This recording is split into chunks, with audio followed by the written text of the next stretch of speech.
absurdity fans, I told you I'd be back. I didn't realise I was going to be gone for so long. These things happen. Fastball after fastball after fastball. Such is life. But we're back. A coincidence, an absurdity, some facts, and the power of the media is to blame for this one. So what we have, the reason I'm using this one is because it's been the one that I've talked about the most over the last week with people. And some people have not heard of Hunga Tonga water eruption. And other people who have heard about it say, you think that's causing the increased heat? Well, it is, right? So what we have is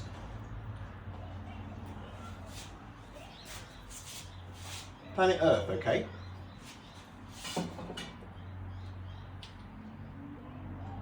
So,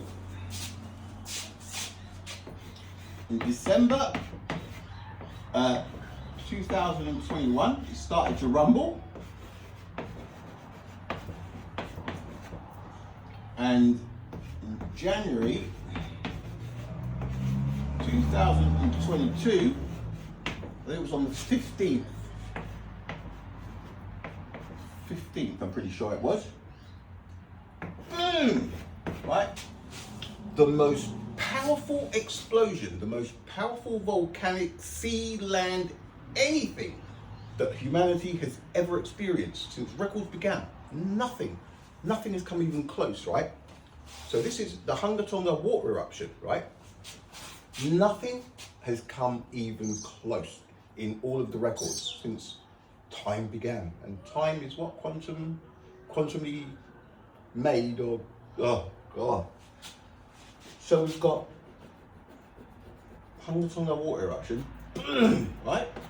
Obviously, it would probably be something like that to scale. You just see it, right? But after about 4 or 5 months, it ejected in excess of 150 million tons of moisture through the troposphere. That's where we live, up to about 11 Ks, 30 something thousand feet, into the stratosphere that goes up to 50 kilometers, right? This thing, within about 4 or 5 months, had covered the whole planet in moisture, which is there now, which is still there now. But what you hear on the news, the last couple of years have been the hottest we've ever experienced, right? Records are tumbling. It's the first time I agree with the heat. It's crazy. You can't deny it. 2 years they've been saying it. 2 years.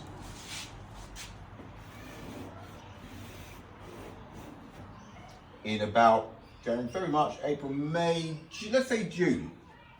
Now, 2 years ago exactly, right? In June 2022, the whole planet was covered. 2 years. It's now July 2024, right? That's 2 years. The hottest we've seen. The floods, the rain, it's this man-made climate change on steroids. It's not though. It's not, because the amount of moisture that's circled the planet is now magnifying the sun. Here in Australia, right? I've been here for 22 years now, yeah, something like that. Now, I know the months, right? Because I feel the cold.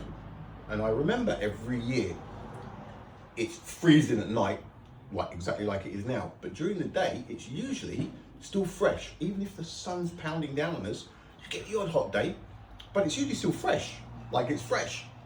But now, forget about fresh. It's a summer's day every single day. If the sun is out, there's the sun. Planet spins anti-clockwise, right? You're here, say this is Australia, this is us. We're spinning that way, right, going this way.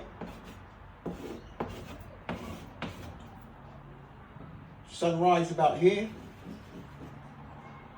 11, 10 o'clock starts to warm up, right? And as soon as you get to about 10:30, well, yeah, so say 10, half 10, 11, you've got that direct sun, and it just goes boom, right? Until about now. It's probably about 4:30, 5 o'clock, and it's all of a sudden, from a hot day, roasters, right? It's now like it used to be because the sun's gone. It's direct heat from the sun. There's no 8 minutes and 20 seconds, forget that. It's direct sun, but even if it was the 8 minutes and 20, the point is, it's the moisture in the atmosphere that has caused the heat spike, right? It's a slam dunk. It's a coincidence, isn't it? The last 2 years, they're calling it. The floods and this and the heat, the winters are dragging out and they're freezing cold because of the extra moisture. Where there's ice, where there's moisture, when it's cold, ice. When it's hot, when the sun's out, moisture, it magnifies the heat. Escorcho, right? So that's what the people on the news, all they say is, temperatures are soaring, right? All the records are falling now. In the US right now, they're like never before. Understandable, because they've got whatever moisture was in the atmosphere before the Hunga Tonga water eruption, they reckon it's added 10 to 15% more, right? It's going to be hot, and for a few years. So this is the seabed floor, and under the seabed floor, there's a thing called a caldera, right? Here's the waves, and this is where the fishes would be, right? You science lovers. So the fishes are here, and this is where the birds would be. And this is the water, right? The depth, 150 meters, right? 150 meters. The length of the caldera was approximately 4 kilometers long.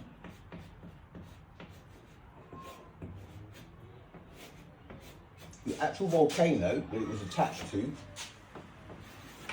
ran for about 20 kilometers. The base of it, just underneath the ocean, right? 20 k's, and the width of it was about 2 kilometers that way, right? So what happens is the magma was pushing, pressure, right? Boom, boom, boom, 150 meters deep. I mean, that's 3 Olympic swimming pools, boom, boom, boom, right?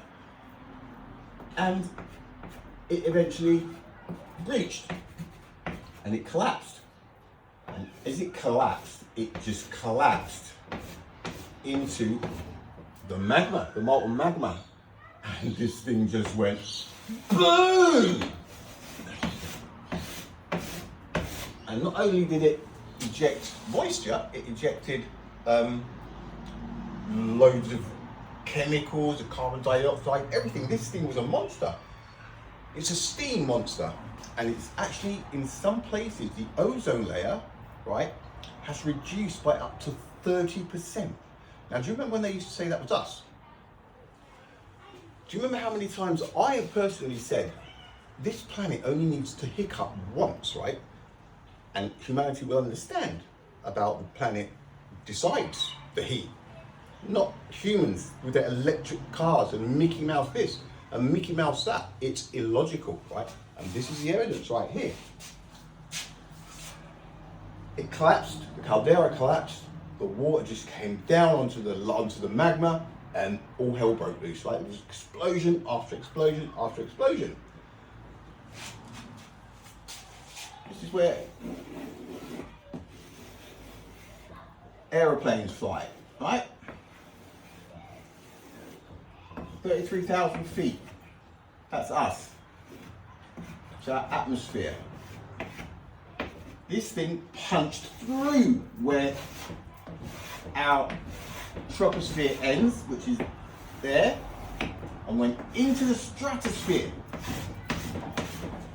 Everything that went up, they reckon, it could change the composition the actual chemical composition of the stratosphere, because it's, what is that word we use? Unprecedented. Remember, they used to use that when it rained a bit here. Everything was unprecedented. Everything. This was unprecedented, right?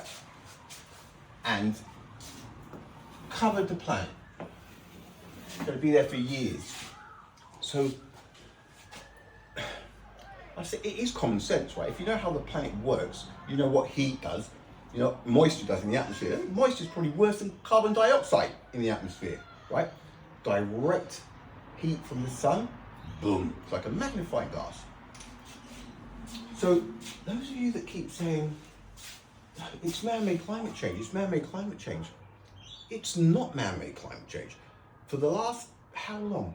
For the last year, no, 150 years, they reckon 1 degree to 1.5 degrees Celsius, right, an increase. This, in a couple of days, right, has proven everything that has ever been said about man-made climate change and eruptions, volcanic eruptions. This one was a water one. So it's moisture.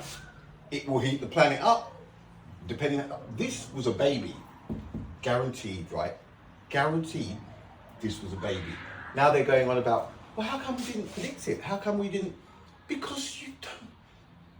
To predict these things, you'd have to have eyes on 2/3 of the planet under the ocean, the seabed. You'd have to monitor every single nook and cranny, right? This happened in the Ring of Fire at Hunga Tonga.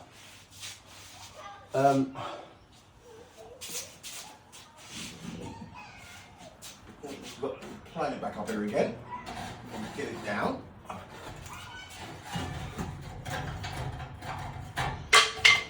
So Hunga Tonga.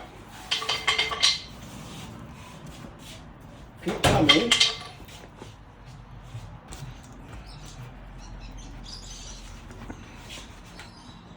Right. Fiji, there's Tonga right there. All right. So somewhere in there, it went blue. There was a tsunami, right? The shockwave went round the planet twice, 3 times, they reckon. Went boom, the shockwave, boom. Like dogs were probably going,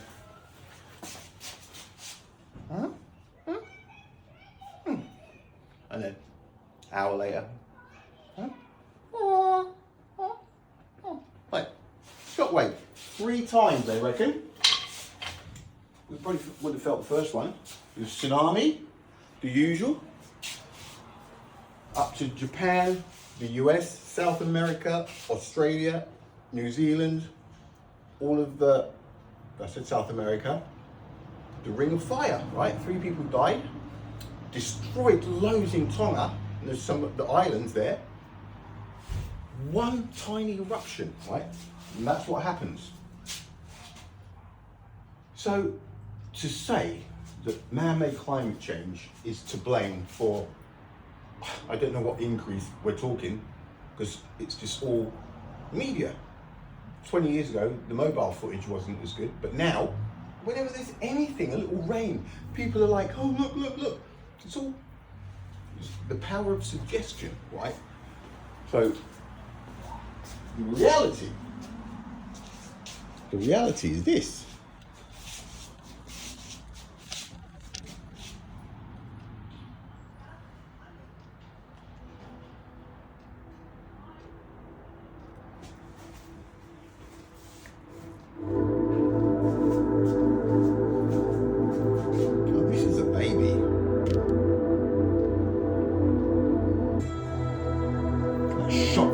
Shockwave bang out in front of it. It's just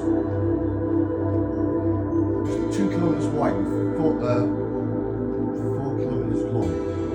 That fridge.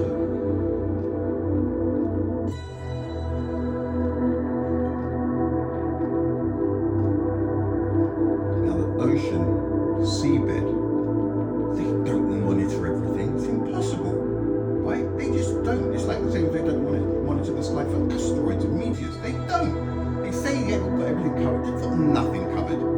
Nothing at all. We are at the mercy of the planet, and this is what shapes the planet. Right?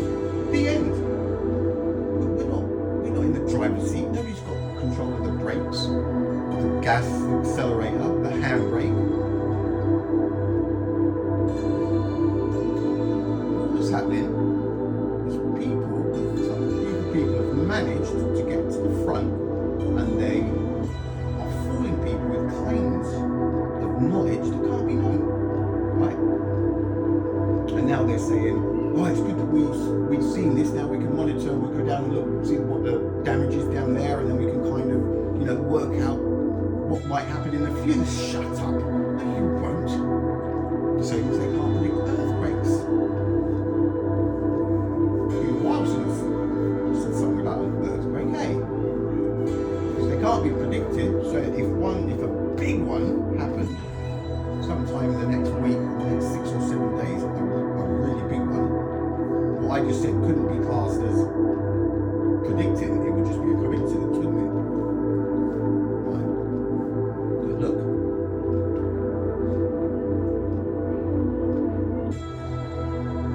This was a baby, 150 meters deep.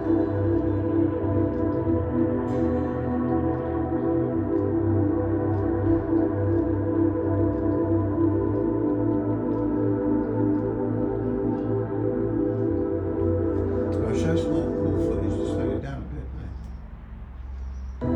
Alright. Get the drift over.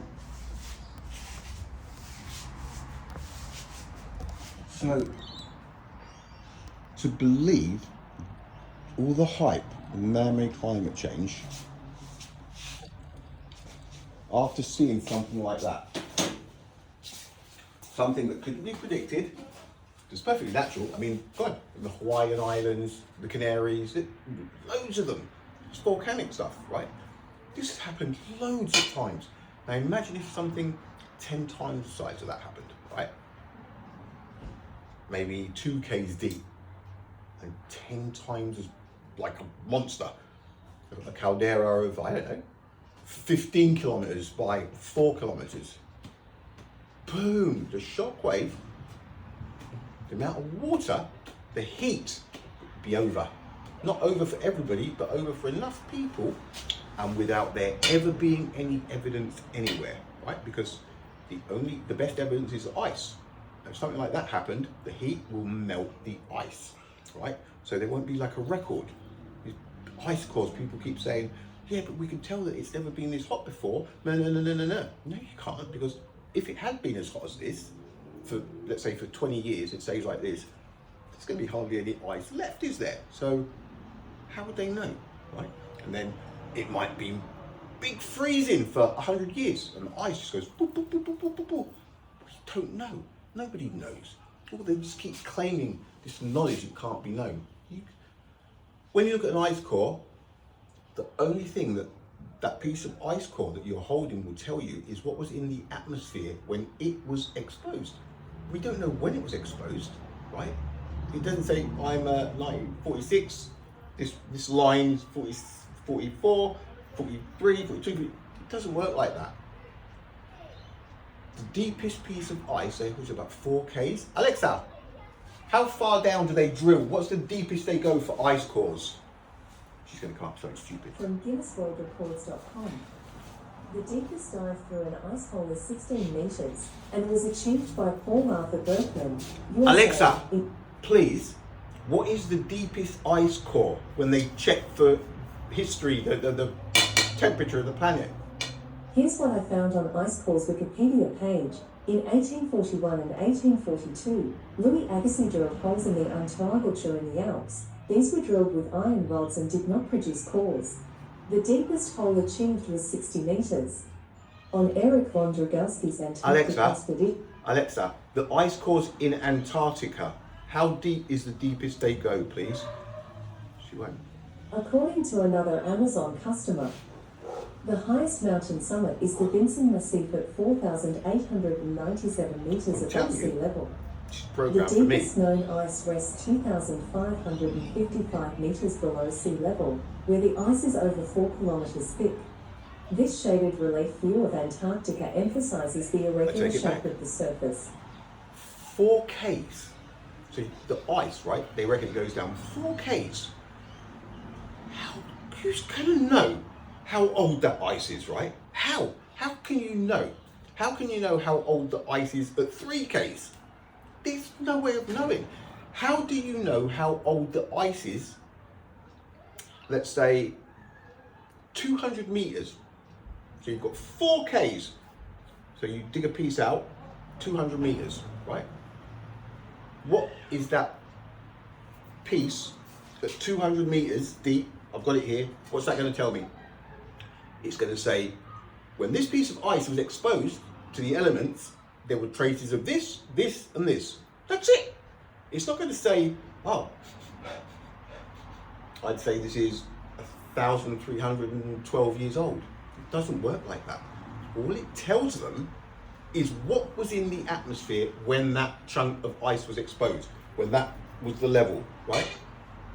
That's it.